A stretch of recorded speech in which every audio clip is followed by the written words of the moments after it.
Hermanos, mantengan la Biblia abierta en Mateo 27. Vamos a leer el verso 36. Este verso solo avala el título del sermón. Mateo 27, 36. Si ya lo tienen, leamos. Y sentados le guardaban allí. Una vez más, y sentados le guardaban allí. La cruz es un lugar de contrastes. Es el lugar del amor, pero también del juicio. Allí se estaba manifestando el amor de Dios, pero también el juicio de Dios. Cristo estaba pagando por los pecados del hombre. Es el lugar de gracia, pero también el lugar del completo cumplimiento de la ley. La gracia de Dios se estaba manifestando, pero se estaba cumpliendo la ley. La ley exigía que los pecados fuesen pagados, pero pagados por alguien en el cual la justicia de Dios quedara satisfecha. Y como ni ángeles ni ningún otro ser creado podía satisfacer la justicia divina, tuvo él que descender por amor a la cruz para cumplir la ley. Por eso él dijo: yo no he venido a violar la ley, sino a cumplirla. Y en realidad, cuando él estaba muriendo, la ley se estaba cumpliendo en Cristo Jesús. Toda la ley se estaba cumpliendo en Cristo. También vemos que es un lugar de salvación, pero también donde se nos recuerda nuestros pecados. Allí Cristo estaba muriendo por nuestros pecados, para que todo aquel que cree en Él, dice Juan 3:16, no se pierda, mas tenga vida eterna. Vemos también que es un lugar donde el hombre hizo lo peor y Dios hizo lo mejor. El hombre estaba crucificando a un inocente. El hombre estaba matando a Dios mismo. Como espíritu Dios no muere, pero en la carne estaba muriendo. Él se hizo hombre para pagar el precio por usted y por mí. Entonces, lo peor era estar matando al único Dios verdadero. Repito, Dios no estaba dejando de existir porque Él en espíritu sigue estando por encima de todo y de todos. Y Él no podía morir, no muere. Él es eterno. Pero en la carne sí, el Hijo de Dios estaba pagando el precio por nuestros pecados. Y hasta le tocó decir: Dios mío, ¿por qué me has desamparado? Y Dios desde luego hizo lo mejor. Porque no hay cosa mejor que esta. El ser humano estaba condenado, sin esperanza, sin Dios en esta vida. Era reo de condenación eterna. No había esperanza de salvación, ni por sus buenas obras, ni porque otro fuera de Dios lo ayudara.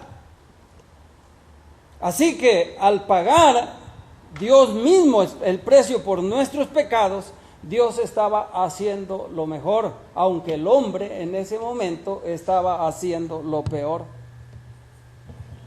Por eso, hermanos, el tema de esta mañana es las multitudes ante la cruz.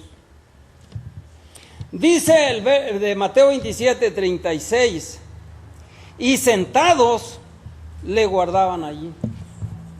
Y sentados le guardaban allí. Era una gran multitud que estaba observando la crucifixión de nuestro Señor y Salvador Jesucristo. Pero nos podemos preguntar, ¿quiénes estaban allí? componiendo esta multitud de gentes? ¿Quiénes estaban allí? Y podemos ver en primer lugar que estaban los representantes del gobierno terrenal. Allí estaban. En Mateo 27, 29 al 35, fíjense lo que dice. Y pusieron sobre su cabeza una corona tejida de espinas y una caña en su mano derecha. E hincando la rodilla delante de él, le escarnecían, diciendo: Salve, Rey de los judíos. Y escupiéndole, tomaban la caña y le golpeaban en la cabeza. Y después de haberle escarnecido, le quitaron el manto, le pusieron sus vestidos y le llevaron para crucificarle.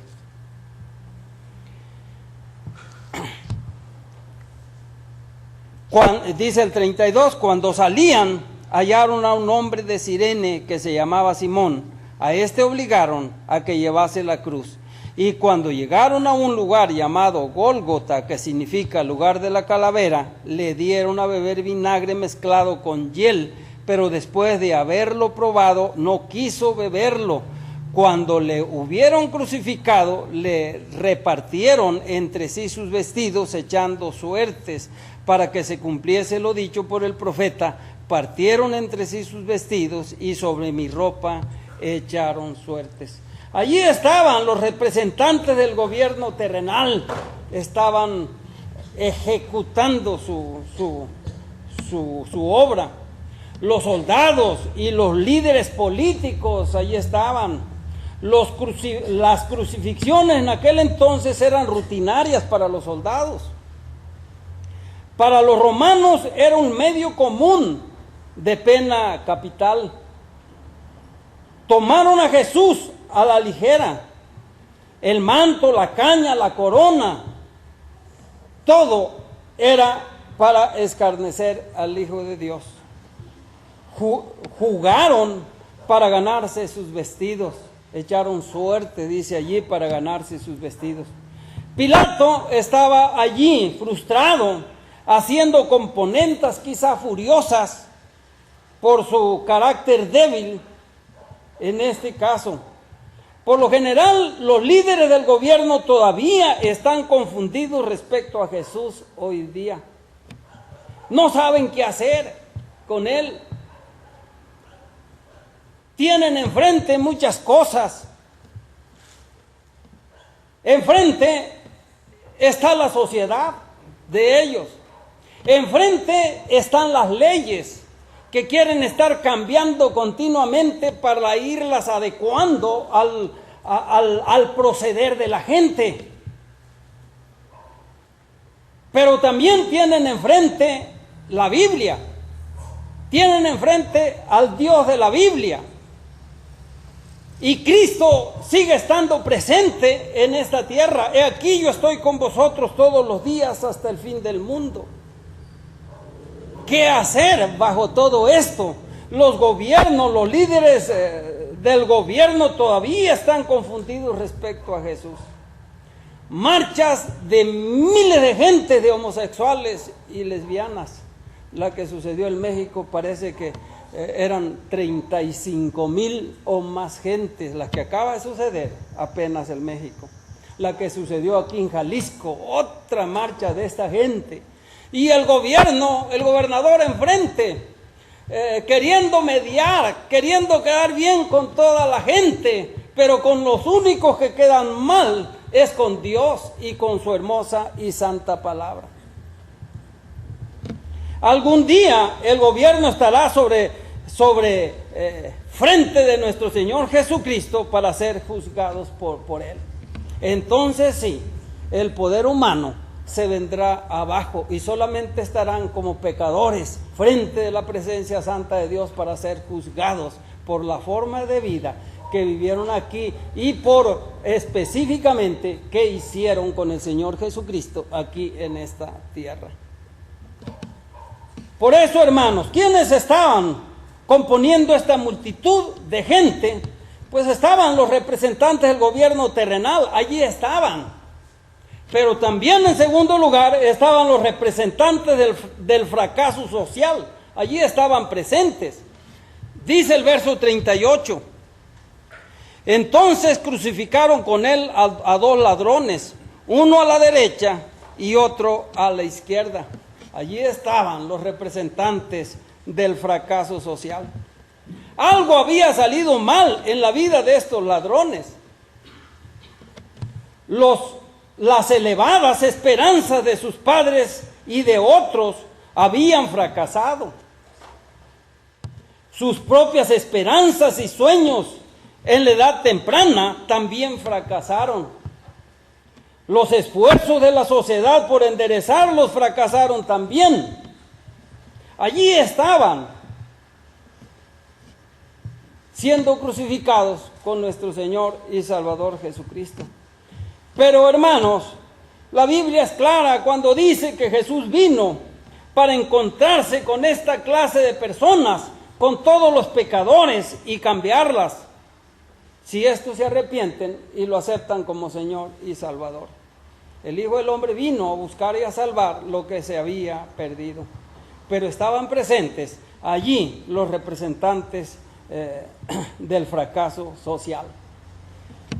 También estaban presentes los representantes de la religión organizada. Allí estaban. Dice el verso 41.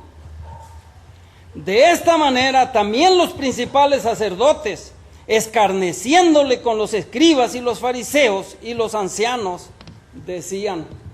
Allí estaban los representantes de la religión organizada. Su religión era externa por completo, para impresionar, recibir poder y beneficio solamente material humano. ¿Sí?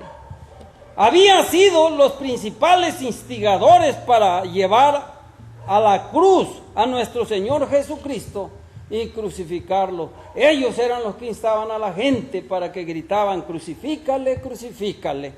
Eran ellos los que gritaban todo esto. Pensaron que esto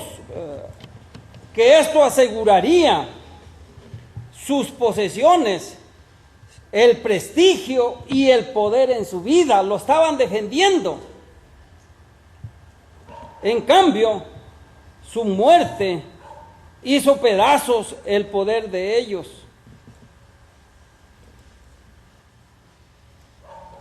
La ley se cumplió en Cristo y triunfó la gracia.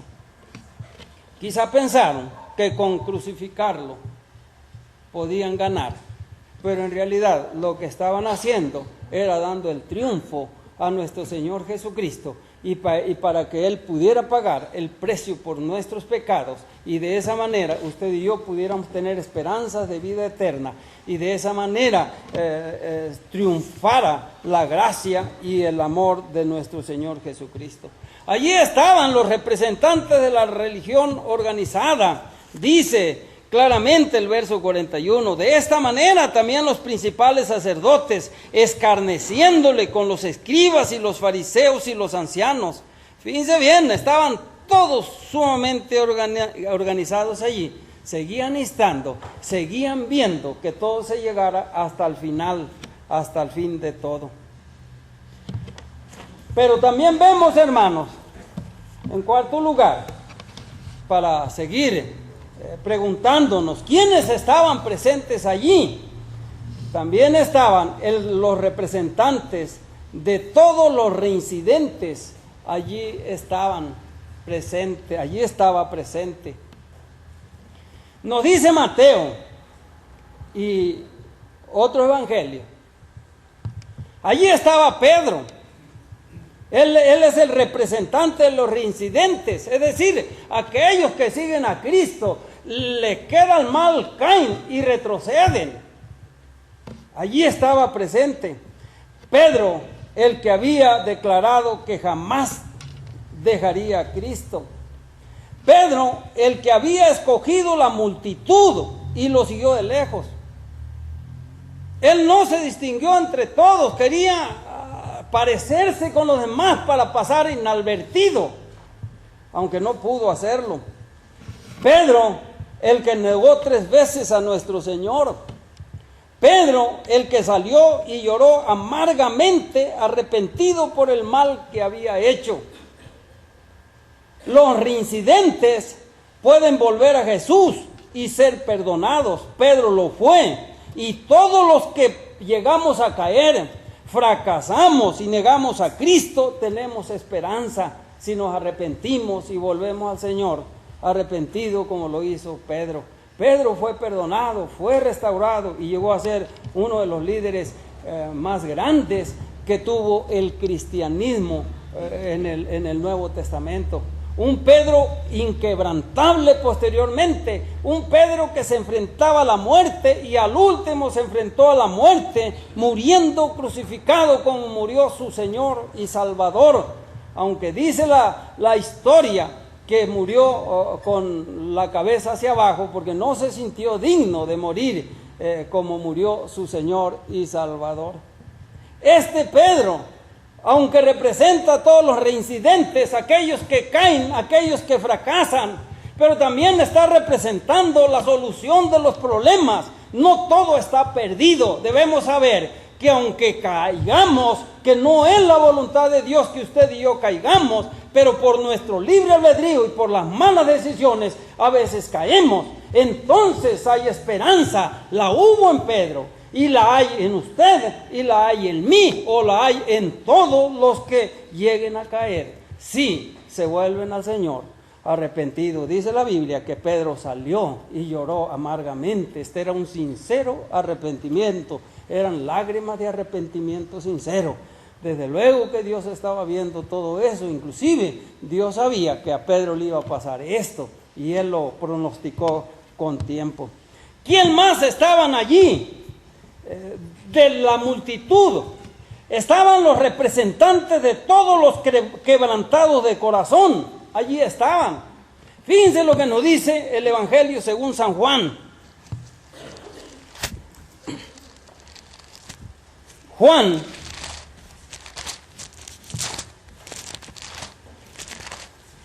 Juan 19. Juan 19.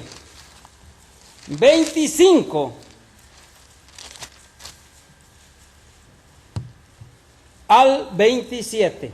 Juan 19, 25 al 27 dice: estaban junto a la cruz de Jesús su madre, la hermana de su madre, María, mujer de Cleofas, y María Magdalena.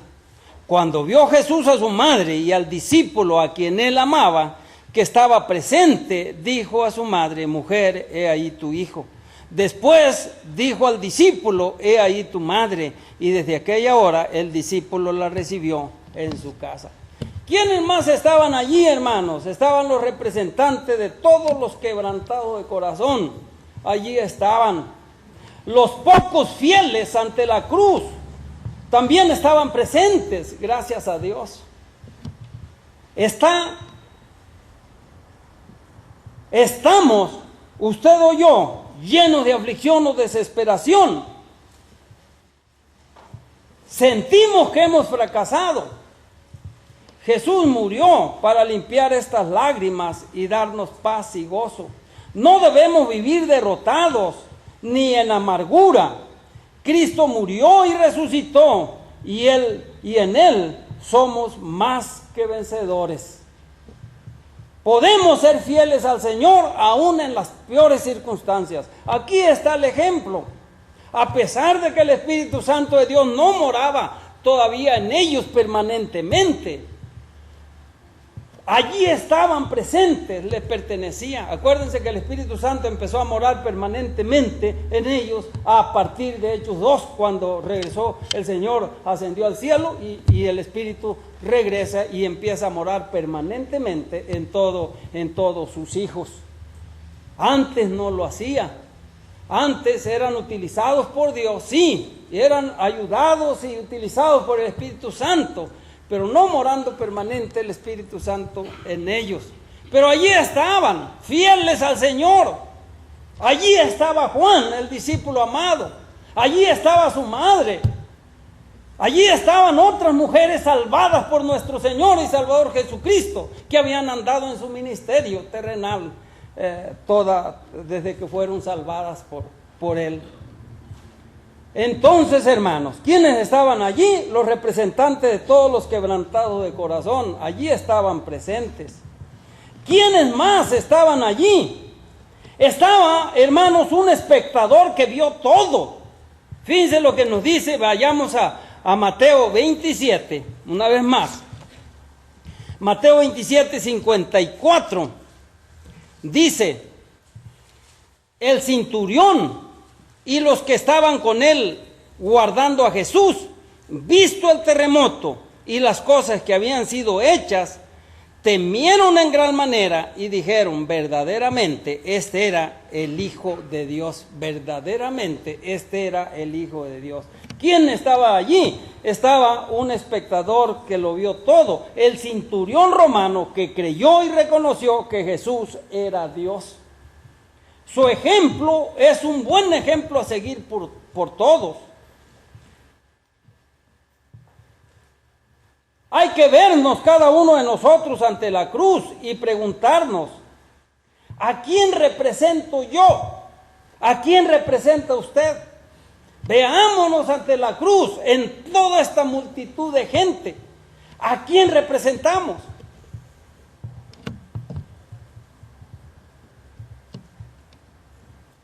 Podemos, hermanos, pensar, ¿quién más estaba allí? Presente en toda esta gente. Estaba, hermanos, usted y yo, porque Cristo murió por nosotros, Cristo murió por usted y por mí. Estaba usted y yo, porque Cristo pagó por nuestros pecados, el justo por los injustos, para llevarnos a Dios. Para que usted no tenga que ir al infierno de fuego y pagar por sus pecados allí. También estaba la gracia y el amor de Dios manifestada en Cristo, que estaba muriendo por los pecados del hombre. Por amor, mas Dios muestra su amor para con nosotros, en que siendo aún pecadores, Cristo murió por nosotros. De seguro, hermanos, estaba el diablo con todos los demonios, viendo y pensando que por fin habían derrotado a Cristo, su archienemigo. Pero lo que no sabían era que Cristo, con su muerte y resurrección, los estaba derrotando por siempre, para siempre, por siempre jamás, a ellos. Les estaba dando precisamente, como luego se dice, el tiro de gracia. Pensaban que estaban venciendo, quizás estaban riéndose, burlándose, cuando el Señor Jesucristo estaba siendo crucificado, cuando la sangre le escurría, cuando el sol caliente, la sed abrasante y deshidratante de su cuerpo, allí estaban, quizá carcajeándose, pueden ser que el enemigo, instando todavía a toda la gente que expresara lo que expresaba, pero lo que no sabía Satanás, que con ese evento él estaba siendo completamente derrotado. Qué tremendo, hermanos. Por eso, hermanos, las multitudes siempre van a existir y van a existir aglomeraciones de gentes. Aquí mismo estamos un buen grupo de personas, pero como luego se dice, cada cabeza es un mundo.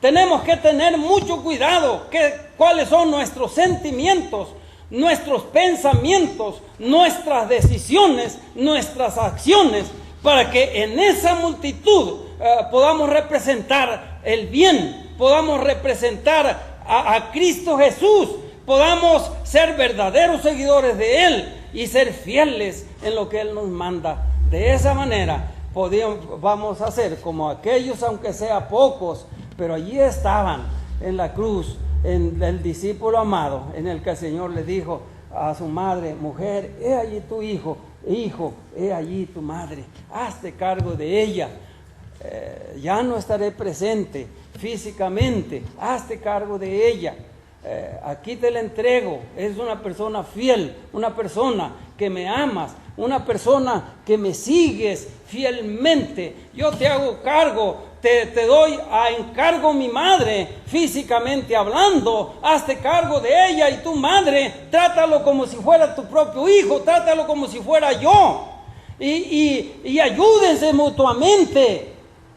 Y otras mujeres más, quizá cuando ellos se acercaron, a lo mejor también las demás mujeres, un grupito de gente fiel, acercándose a la cruz, para ver qué le iba a decir su Salvador, su Señor, allí.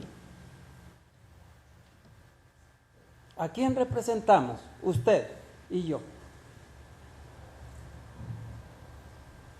Bendito Dios. Te honramos, te glorificamos, porque digno eres de ello. Ayúdanos a que en las multitudes que siempre van a existir, y nosotros vamos a ser parte de ellas, siempre representemos el bien. Siempre te representemos a ti, Señor, que nos des fuerzas para que nosotros no te neguemos ante las multitudes, para que nosotros no demos mal testimonio ante las multitudes, para que nosotros te confesemos ante las multitudes y digamos que tú eres nuestro todo, el único Señor y Salvador de nuestra vida, aquel que murió, entregó su vida en la cruz del Calvario, para que por medio de esta muerte nuestros pecados fuesen pagados y pudiéramos tener esperanzas de vida eterna. Si nosotros nos arrepentimos y te aceptamos como Señor y Salvador, de seguro no habrá condenación para nosotros, como dice la Biblia. Ninguna condenación hay para los que están en Cristo Jesús. Tómanos en tus manos, bendito Dios, y ayúdanos a siempre a hacer el bien, y que no nos avergoncemos de ti, porque tú dices claramente: el que se avergonzare de mí y de mis palabras en medio de esta generación maligna y perversa, el Hijo del Hombre se avergonzará delante de su Padre y de los ángeles cuando venga en la gloria de su Padre, de Él. Ayúdanos, Padre Santo, para que nosotros con este conocimiento y la ayuda tuya siempre te honremos, siempre te glorifiquemos y siempre caminemos tomados de tu poderosa mano. Y no importa qué haga la gente, puede hacer cosas buenas, puede hacer cosas malas, pero lo que yo haga deben ser cosas buenas, como dijo Josué correctamente. Ustedes pueden buscarse a qué Dios servir, si a los dioses del otro lado del río, a los que sirvieron vuestros padres, o a los dioses de los amorreos, en cuya tierra estamos, pero yo y mi casa serviremos a Jehová. Ayúdanos, Señor, para que siempre la decisión sea a favor tuyo, de tu palabra, y bajo una fidelidad y obediencia a ti. En el nombre de Cristo Jesús. Amén.